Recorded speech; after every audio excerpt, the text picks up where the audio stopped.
It's the Regular Expressions podcast. Join Noah Heldman and Ben Griswold as they talk about technology, consulting, and life. In episode 19, Ben asks Noah about his experience with the ThoughtWorks Edge operating model. Hi, listeners, it's Rachel, the Regular Expressions podcast spokesmodel. Get it? Spokes model? AI model? LLM? No? I thought it was funny. Okay, here are the guys. Hi, Noah. Hi, Ben. We already did the New Year's thing, right? Yeah, Yep. we're past the Happy New Year's. Yep. Uh, Already blew through the New Year's resolution, so just got to wait for next year. yes, good. I am celebrating a very, very wet January this year. Yeah. I'm going against the masses. I canceled all my gym memberships. There you go. Yeah. Just Yes, drown yourself. I had to. I Okay. had to drown myself. Speaking of value, uh, a lot of what we did last year was really focusing on uh, offering up value to our customers, right? Yep. A lot of that work ended up being technical strategy. It was assessment led engagements. Yeah. What we didn't really do is get ingrained with these companies. Look how they are running their day-to-day business. Well, we evaluated that, right? But we Right. weren't there in the trenches when they were doing this work. We weren't seeing their teams execute. We weren't seeing the leaders prioritize and move forward with their overall transformation, right? Hmm. Digital transformation. We in the last podcast is what's that term that we're going to be sick of at the end of Yeah. this year? I think digital transformation is right up there for me. That's Um, yeah. That's a good one. it's fantastic. I want to transform digital transformation into something else. When we are working on engagements, and I'm thinking specifically around delivery, right? Take that overall strategy and execute upon it. Oftentimes, we're using a variety of methodologies. We might Right. be using, Scrum tends to be a default, especially on the delivery side of things. Sometimes there's a scaled agile framework, which allows one to look at the enterprise level. They've got an overall profile, and then you're working off of program increments, and you're iterating, and you're having these checkpoints, and so you have that overall view of where do you want to go quarter by quarter. And so you're having all of your teams. Some of those teams are enablers. Some of those teams are, moving forward with specific features. Mhm. So, and there's a lot of ways that one can look at their portfolio, prioritize, and deliver that value. Now, value though is key, right? We're always looking for ways to offer up value to our customers. How do the delivery teams provide value? And what keeps coming up in our conversation is edge. Edge, this is a set of tools. This is a set of practices that one might use in order to really focus on that value and execute, prioritize appropriately. Uh, I'd like to talk a little bit about that because you've leveraged Edge for, I believe, 3 years in a row Yep. as the head of a product company, right? I think you're very fond of Edge. You've had conversations with the author of the book, which I don't know if you have the book available, but it's this book, which may in Yeah. fact be backwards based on the view. It Does it looks look good to backwards? me. Oh, it Yeah. does. It's mirrored for me. Yeah. It's it. So this is the book, the big uh, black, orange, and red book, Yep. and I'd like to talk a little bit more about that. Kind of pick your brain. Great. First off, though, Edge, that sounds very abstract to me. It Right. is. It is, in Yes. fact. Yes. I want to hear more. Tell me more. What is Edge and how does it actually show up in organizations? perhaps your past organization. Yeah. So I do love this topic. I don't even remember exactly how I first came across the book.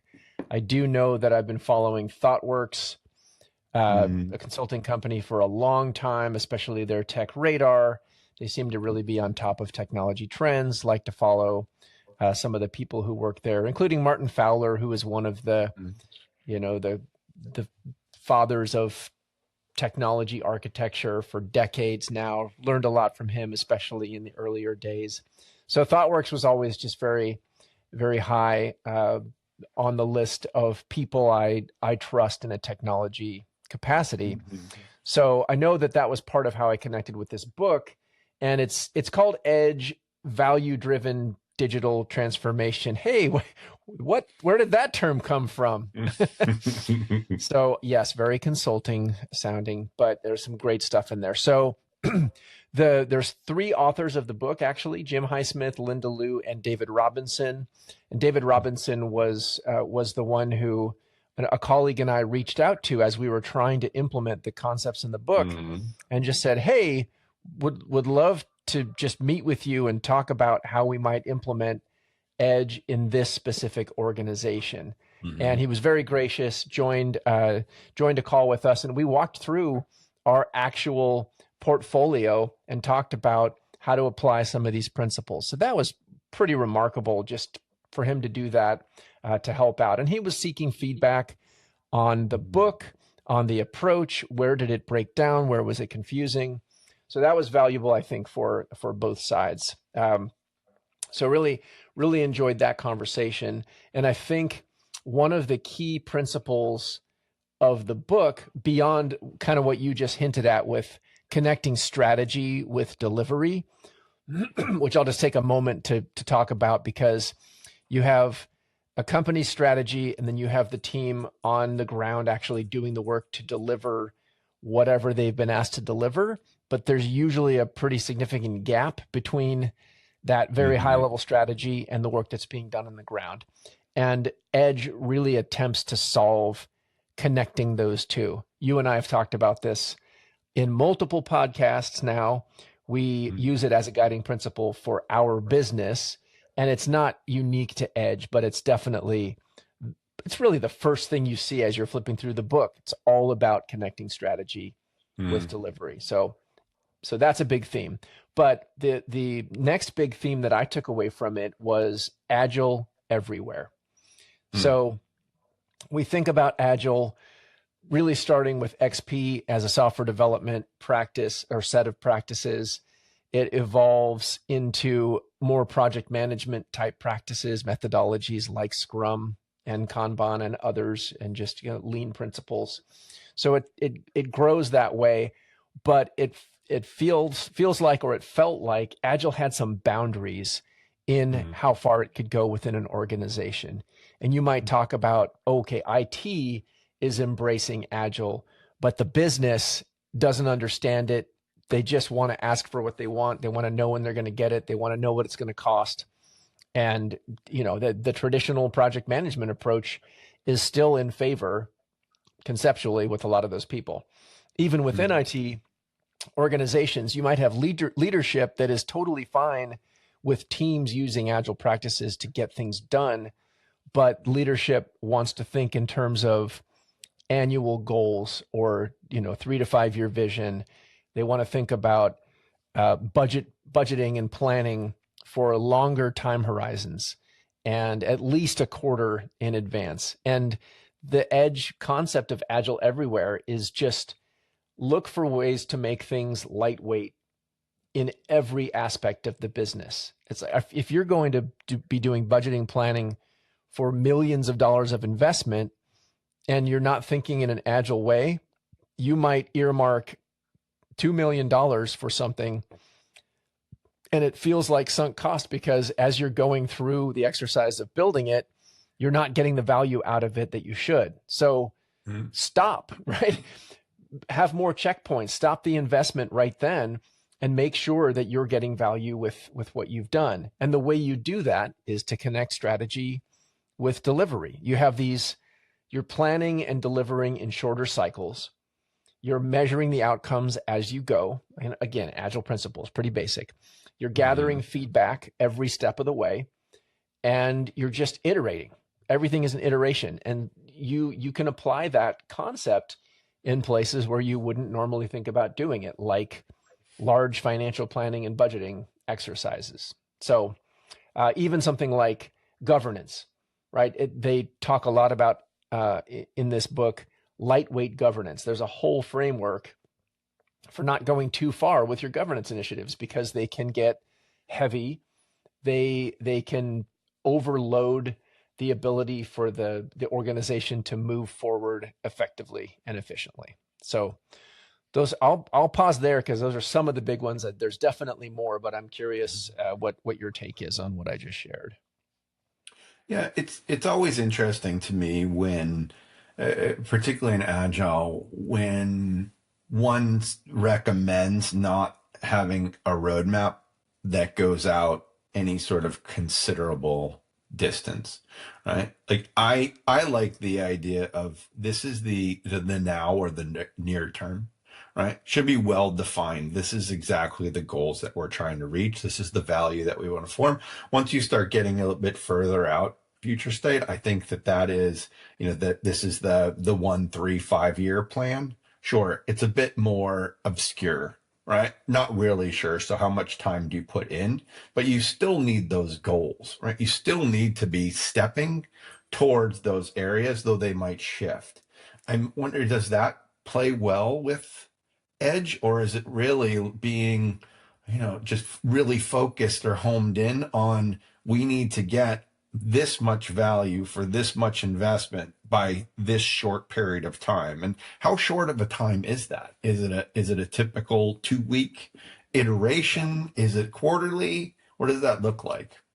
So it does address everything you're talking about, from very long time horizons in terms of vision statements or even goals at some level. So there is, at the very highest level of connecting strategy with delivery, the vision. So the vision is the thing that you're going to implement a strategy to try to get to. That might be a 3 to 5 year thing. It might be fairly nebulous in terms of how clearly defined it is. So there is room for that. And the different time dimensions that you're talking about, there's different things depending on different lengths, depending on what activity is. So if it's what activity it is. So if it's portfolio management, it's more likely on a quarterly basis. So you'll have these checkpoints, you'll have the governance, but it will be the right meetings at the right time with the right people involved. And we'll probably talk a little bit about that concept of the lean value tree, which is a really important foundational piece of this whole model. And it's who checks in with whom when. And there are different time horizons. It's a 2-week sprint is pretty typical, but they don't prescribe that in terms of the work that needs to get done. They don't tell you it should be 2 weeks, but they're a little more prescriptive in terms of how often you should be checking in on other parts of your work cycle. So portfolio quarterly, company visioning annually. You might have something that's a monthly check-in for a certain council that has to enforce this. But going back to this concept of Agile Everywhere, when we met with David Robinson, I was asking him all these questions about, well, if we're using this part of the lean value tree, I don't see where this fits. We don't have a very big group that's using this, so I don't know what to do with this layer in the lean value tree. It seems to add a lot of complexity, and we don't have enough people to fill in that layer. He's like, well, just get rid of the layer. And I was like, you can do that? It's like, yeah, if it doesn't serve you. It's like, this was really designed for massive enterprises. The Edge framework is designed for very large companies with probably dozens of different Scrum teams, different Agile teams, lots of coordination among portfolio managers, vision from the top.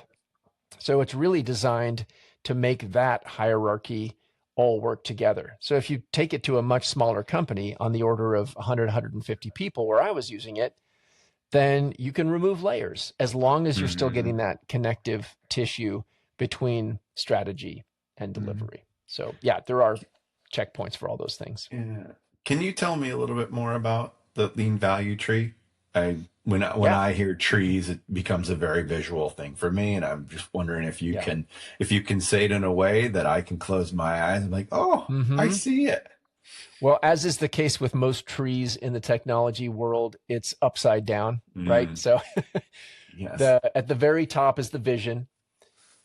And I actually have an example that I think we can use from our lives and our daily discussions, because there's a lot of things that you and I talk about just for personal reasons.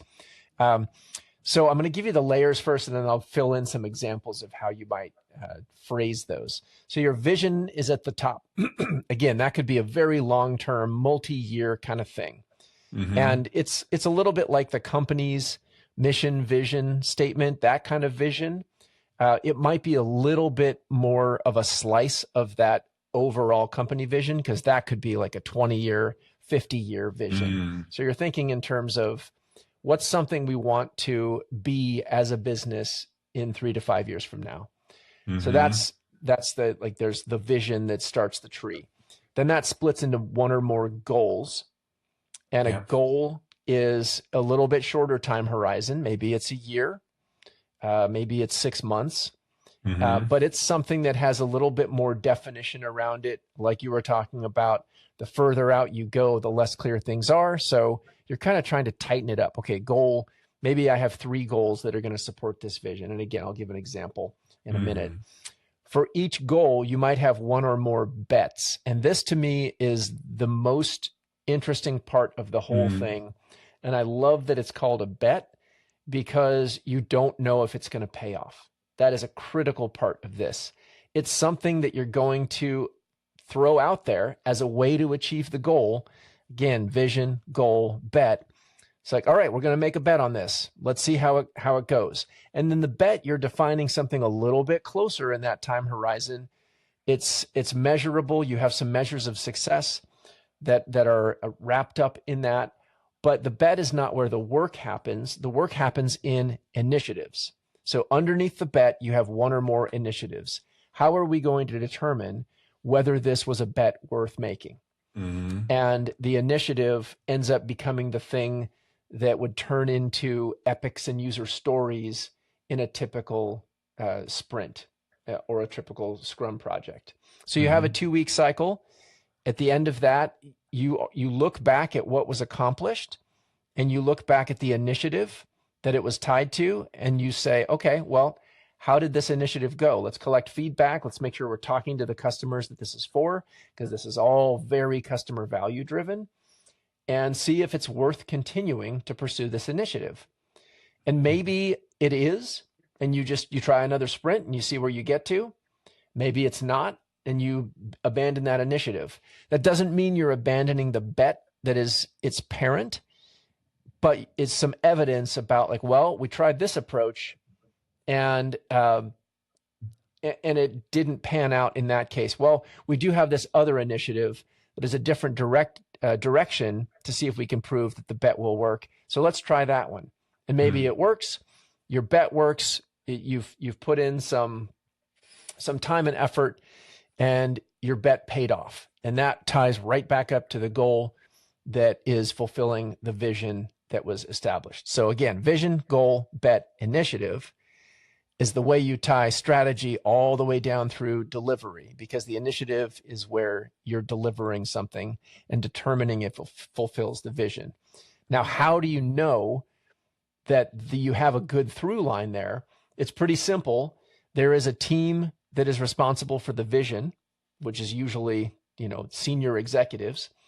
There's a team that's responsible for each goal, and that team has to have representation from someone on the vision team. And the same pattern goes all the way down. You have multiple bet teams. You have to have someone from the goal team above it on the bet team to make sure that everything's passed down. So at each layer, there's a connection to the other layers around it. So here's the example I drew up to make this real. if we had you and I as a shared vision, we want to live to be 100 years old with 0 health issues. Like that's a pretty long time horizon, right? That's a few decades out, right? So that's a good vision. No health issues. That's big, but it's not specific, really. It's just like, okay, live to 100, sure. No health issues. Okay, what's a goal that is tied to that vision? Well, we'd like to be able to walk until we're 100 without any assistance. No cane, no walker, no need for a wheelchair, right? We just want to be able to walk. So that fulfills that vision because we don't have any health issues and we want to be able to walk the whole time. So what's a bet that we might make, or a couple of bets we might make that we think are essential to be able to walk without assistance? Mm-hmm. Safe exercise, proper nutrition. Those are 2 bets. We're betting that if we exercise and we do it safely and regularly, that's going to help us be able to walk without assistance. We bet that if we eat well, we have proper nutrition, that we'll be able to walk without assistance and meet that goal. Okay, those are still not specific, really. What is proper nutrition? What is safe exercise? Let's try some initiatives out to fulfill that bet. How about daily mobility? How about daily stretching? That's an initiative we could try. We could get real feedback. We could find ways to measure that. Maybe it's in perception of pain. Maybe it's in like different goals that we're setting for ourselves about how long we can stretch without pain. It's pretty easy to see that's easy to wrap up and see if it's contributing to our bet. Like safe exercise. Yeah, I'm getting better. Another initiative under safe exercise, daily walks. Like, yeah, I've heard walking is good, so I'm going to do that. I'm going to take daily walks. I'm going to try to get my steps in. You can have measures of success for that. I wanted to go 5,000 steps and I went 6,000. Great. You met your goal. Easy to measure, and you're exercising and you can start to track what your measures of success look like for that. On the nutrition side, you have an initiative to cut out all sugar. It's like, okay, let's try that out, see if it works. You have an initiative to try like the blue zone diet, the areas where other people have lived to 100 and have shown that the right nutrition is helpful to them. You have an initiative to eat only sunflower seeds for the rest of your life. That one might not pan out, right? But it's something you could try because you think someone told you sunflower seeds have complete nutrition. It's all you ever need. So you try that one out and you don't feel good. You get sick. You're like, let's abandon that one. But we're still trying cutting out all sugar and the blue zone diet. So you think about that thread all the way through. Live to 100 with no health issues. Be able to walk without assistance. We're going to try exercise and nutrition. And that turns into mobility and walking and cutting out sugar and trying a specific type of diet. Mm-hmm. So that's the tree. And that's a lot easier than trying to fit it into a business problem and a technology solution to that. But hopefully that gives you a good picture. Mm-hmm. Yeah, that was really great. I appreciate the upside down tree visual. I want to ask just a bit more on the execution side of things, because I believe this is part of the gotchas, right, when it comes to Edge. And one of the things that they want their delivery teams to do is not measure activity as much as measure the outcome. It isn't a matter of how many tasks you complete. It's what did those tasks achieve? And in some of the description that you meant about wanting to live to 100, it's I should walk and I should do this many steps. To me, this many steps is an activity. It's a task that's being completed. But perhaps a actual outcome would be I'm now able to walk with a lower heart rate, or I have lost weight. And that I see is contributing to fulfilling my bet. The steps themselves, no, but the steps is the means to the end. Does that align with Edge? Yeah. It's great that I said what I did about steps and that you pushed back on it, because That's exactly how some of these conversations need to happen so that you're getting at the right type of value. And the prioritization for initiatives and all the way up the lean value tree is all about value and effort. And value is a loaded word. It's in their book title, Edge, Value-Driven Digital Transformation. Business value is different than customer value. These are critical things to recognize. And a lot of the traditional stuff that businesses would do was all about what's the business value, what's the ROI. And ROI is not the right measure according to Edge because it's not giving you customer value, which is your outcome versus your activity. So your customer value is more along the lines of what you just said with I've lost weight, right? You can still measure that. You can see what you weigh today and what you weigh after you've tried your initiative. And that's value to the customer. It's like you feel different and there can be some subjectivity to it, even though it's an objective measure. It's like, I really like the way I look. I like the way I feel. And then the measuring underneath it is you lost some weight, whatever it turns out to be. So you've got those kinds of value, and your business value is really, oh, did we do this, shifting over to a business context, did we deliver this customer value in a way that didn't cost us too much money? Because you could have a situation where your customer value was you're going to meet with every single customer in person for as long as they wanted, right? That's not sustainable. Like you don't have enough employees to do that. It's like, I'll go sit in the customer's house and talk to them for 4 hours if they want. No, you can't do that. So you have to have constraints, and they call them constraints in Edge. It's like you have a certain amount of customer value that you're trying to get to as an outcome. And you have some constraints you have to put in place. Like, well, we can only invest X amount and we want to maximize the customer value from that. There's a couple areas that I'd like to ask about. I don't want to get too far off topic, so I'm going to dig into something I think everybody's curious about at this point. It's the prioritization of your bets and probably your initiatives.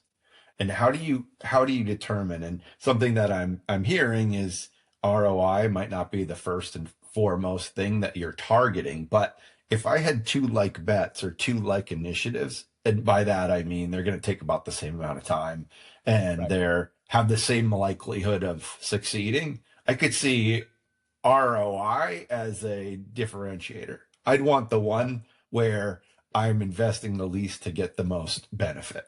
And really, in this case, same benefit, so I'm investing the least. What are some of those factors when it comes to prioritization, and who prioritizes? Yeah, great questions. So the factors are really value and effort for prioritization, and both of those are loaded. So I'll get to that in a second. But in terms of who prioritizes it, Edge is really big on autonomous teams. So I talked about how at each layer, you'll have a representative from the layer above on that team. So your initiative team is really your Scrum team that's going to do the delivery. You have your product owner, your Scrum master, your dev team, maybe a QA, a UX resource in that Scrum team, 5 to 7, 5 to 9 people, something like that. But somebody is on the initiative team that's part of the bet team above it. So they know what the bet's measure of success is. They were part of defining what the value of the bet was and the effort required to manage the bet in that case, right? So the bet in our case was proper nutrition is essential. That was our example. So someone's determining like why, like what is the value of proper nutrition? Well, you can look at studies and over time when people eat food that's considered high in saturated fats or just high in sugar or high in oils, unhealthy oil, whatever it is, right? It's like, well, we know that's not good. At least statistics tell us it's not good. And vegetables are good. So we should have more vegetables. So what does proper nutrition look like? So you have some measures that you can tie to end user or customer value. I feel better when I eat better, whatever that might look like. But there's effort, right? It's like, oh, if I have to cook all my own food, versus just going and grabbing fast food down at the corner. That's so easy. And maybe if I try to find a balance where I get fast food, but I only eat salads, maybe that solves the problem. I'm getting some of the benefit for a lot less effort versus growing my own garden and cooking everything at home. So there's trade-offs to all of it. But at the initiative level, that team should be autonomous to determine which thing they should pursue. And it might be the same team deciding between two initiatives. So in our example, cutting out all sugar or trying a blue zone diet, or maybe it's a keto diet or a paleo or whatever, right? So they're trying to figure out, okay, well, which one of these is more likely to be high customer value? And then we look at what the effort is to get there, and we score it. Like when I did this, we would use the same modified Fibonacci that you would for story pointing, but we'd apply that to customer value, business value, like the ROI side, technical value, and measure constraints, and then effort. So an effort can also take a lot of different angles. It could be just how much time do you have to spend? What are the dependencies tied to that effort that may show up later? It's like, we're going to do this thing, but then we have to go through significant compliance and auditing for it to actually get out there to make a difference to customers. So you have to factor that kind of thing in as well. So then you're really just saying, okay, well, the business value on the modified Fibonacci scale is a 13 or a 21 or a 40. And the effort is a 5. So like, okay, you divide value by effort, and that becomes your priority. So 100 would be your highest. And that 100, just like modified Fibonacci, is like, it's the most business value we can possibly imagine. It's the highest customer value we can possibly imagine. We just call that 100. You could call it infinity, but for multiplication purposes. But it's also massive effort. It's going to take us years to do this thing. So it's 100 effort.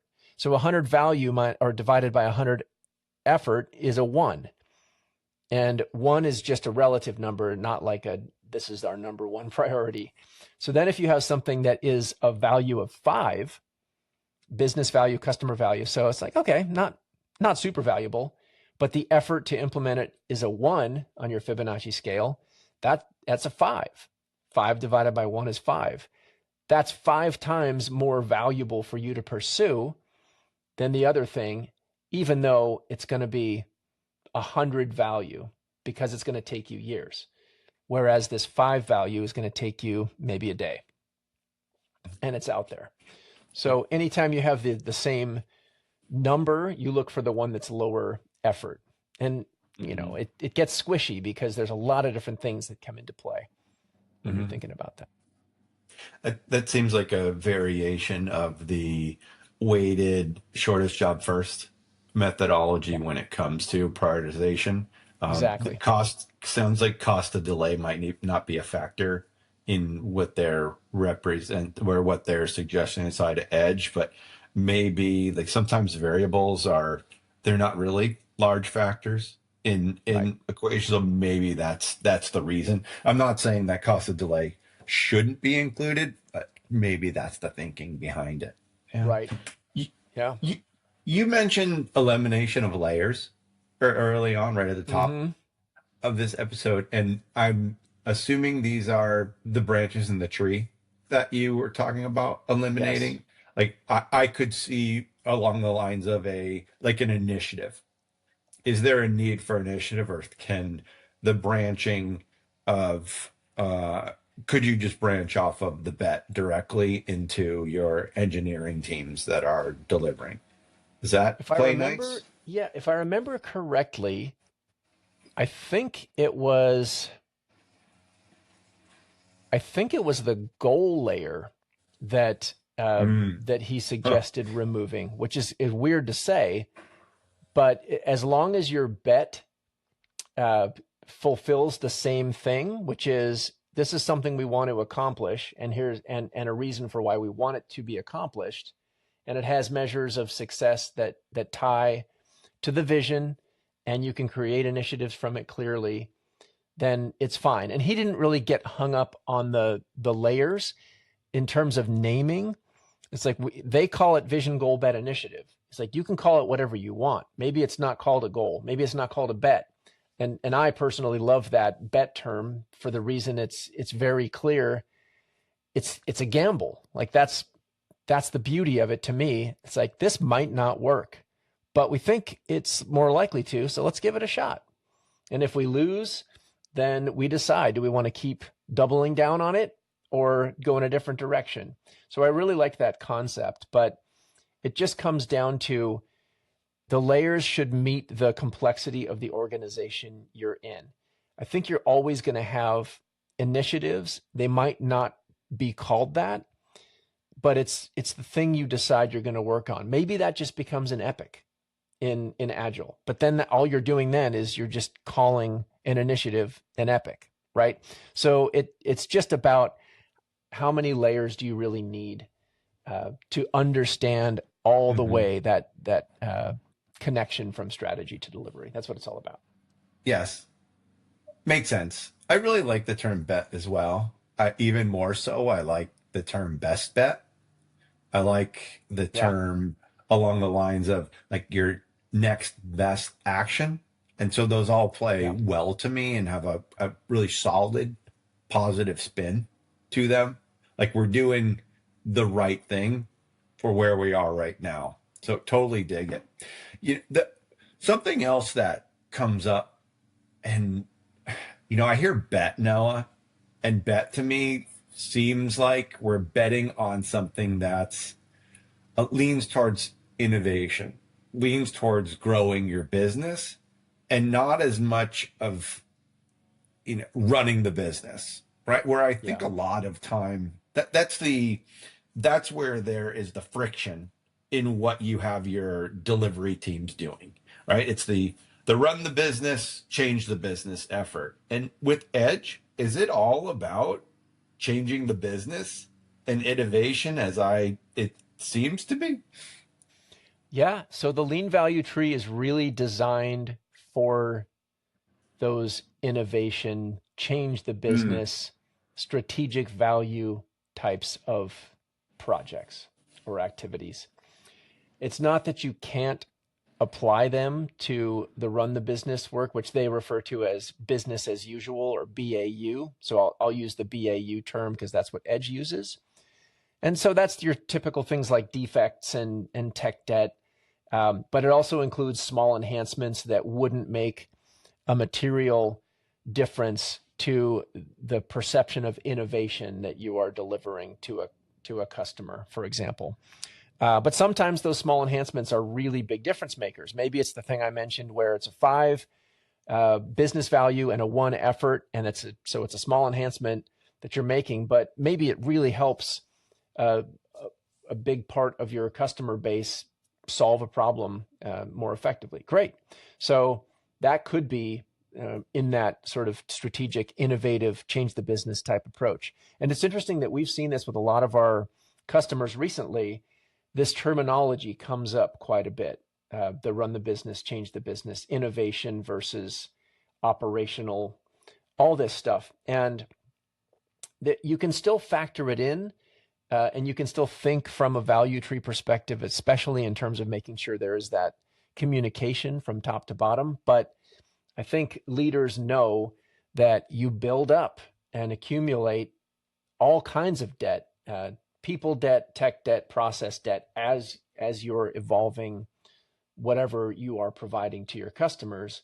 So you have to spend time on that. And at least from Edge's perspective, that can be 80 to 90% of the work you do is that business as usual, run the business type of work, which only leaves 10 to 20% for these strategic initiatives where you're really trying to go through the vision, goal, bet initiative or, some variation of that tree, and you're measuring it and you're determining where to invest. So you're kind of holding that work on a pedestal to say this 10 or 20%, and maybe it's more at some companies, sure, because they're very efficiently run operationally, but you're really holding that on a pedestal and saying, we want to put our best effort into this body of work because we know that it's going to be the thing that differentiates us. So let's make sure we are connecting the chain from top to bottom. And then the business as usual, yeah, we want good processes in place. We want good predictability. We want good measurement. But we have to reserve time for that strategic capacity in our backlog. You're still integrating everything in your global backlog. It includes your business as usual and your strategic work. It's all in there. But if you're just focused on the business as usual, you're never going to make a strategic difference. I should have asked this question a lot earlier, but why is it called Edge? It's a funny thing is it's in all caps on the book, but it's not an acronym. And they call this out early on in the book. It's really just to convey this sense of you're on the edge of a lot of things that need to be properly coordinated and organized in order for them to succeed. So it's supposed to make you a little bit uncomfortable. Like, oh, you have to do a lot to make this all work together. And you have to apply a lot of these principles together. And then it's also on the edge of digital transformation, your favorite, technology, evolution, bleeding edge. It's a lot of those concepts rolled in. I'll be completely honest with you. I don't love the name Edge, but that's what it's called. Yeah, sure. Okay. You mentioned earlier it is Agile Everywhere, or was it Lean Everywhere? Agile Everywhere. Agile Everywhere. Okay. When I hear that, I'm thinking bringing this into an organization sounds everywhere equals daunting to me. A lot of work. Another term I don't particularly care for is change management. Like when one brings scaled agile into an organization, for example, there's a lot. Like that's not an easy, turnkey effort. I'm wondering, you brought Edge into your organization. How did you end up saying, let's just have one part of the organization focus, see if it works? Like, let's start at that, maybe at the bet level, and see if we can get our delivery teams to execute. Did you start up at the high vision and work your way down? You seem to be the type of guy that, eat the whole elephant kind of guy. Is that what you did?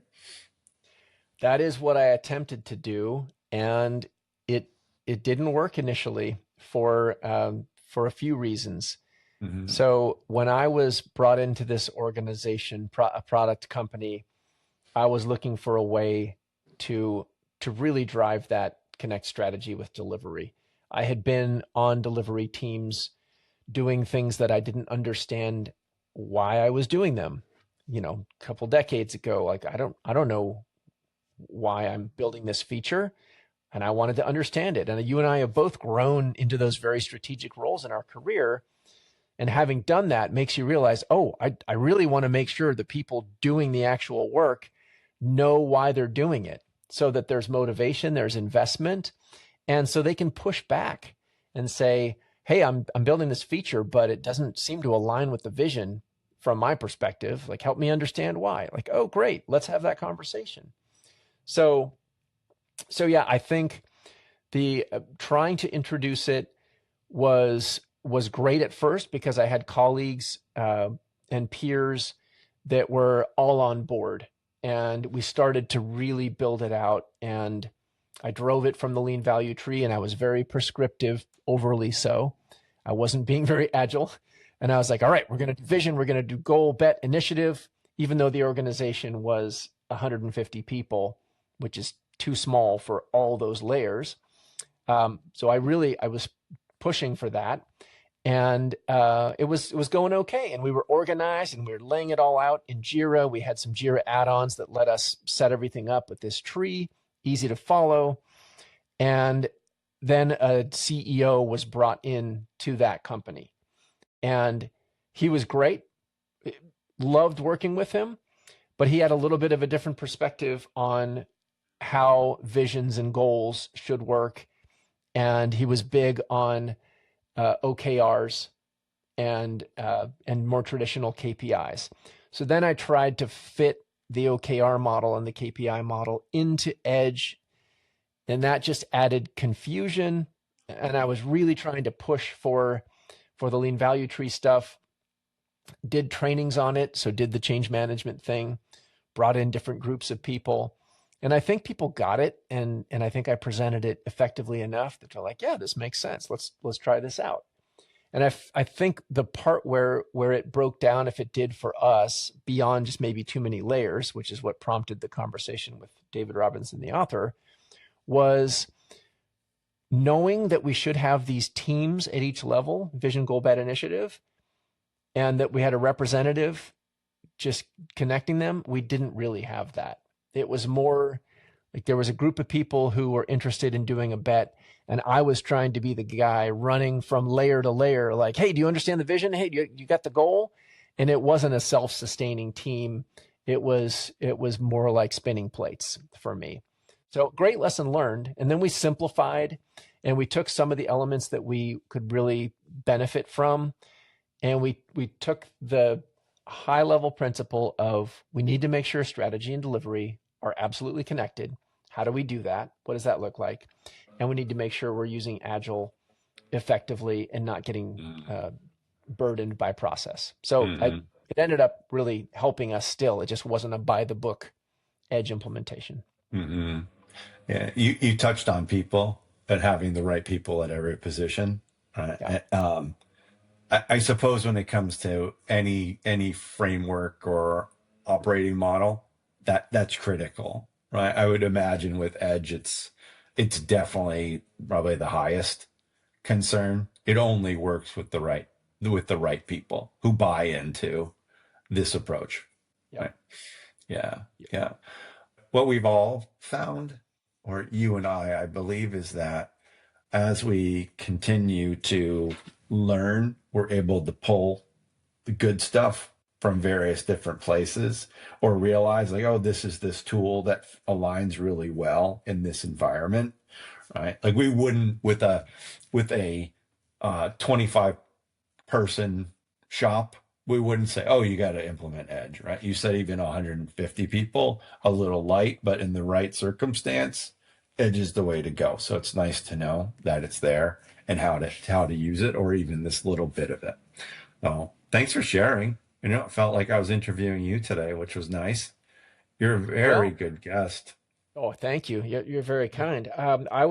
You mentioned SAFe, or Scaled Agile Framework, as we were talking here, and that's something that I've read some things about, but not enough. I've half-assed it from my side on that. I haven't been on a SAFe team implementing it. I worked with someone at a previous company who just had nothing but terrible things to say about it. And he was at the time the most experienced Agile practitioner I had ever met. So yes. I just kind of took it with a grain of salt, like, well, he must know. So SAFe must be a horrible thing. And then, I talked to you later, and you were singing its praises, and I'm sure it's not perfect, just like Edge is not perfect. Sure. But that made me stop and think, okay, I need to learn more on this. So maybe we can flip the tables and have me do a little bit of an interview on you about SAFe, if you're cool with that. Yeah. Oh, I think that sounds really great. And that's the thing about technology and methodologies, right? Everybody has their preferred method, and it's .NET versus Java, right? Like, oh, I'm so anti anything Microsoft or what have you. It's I think they used to call it religious wars, but I don't know if we say that anymore. So the blame wars, right? Scaled. So is it scaled Scrum, which at Nexus I've looked into that a bit and never implemented it, versus scaled Agile. Yeah, let's talk about it. I'd be excited. Yeah. Tabs and spaces. That's it. That's it. Yes, tabs versus spaces. That's perfect. Oh, good. All right, awesome. Let's talk about that next. And away we go. Can't wait. Thanks, Ben. Yeah, thanks. Talk soon. See ya.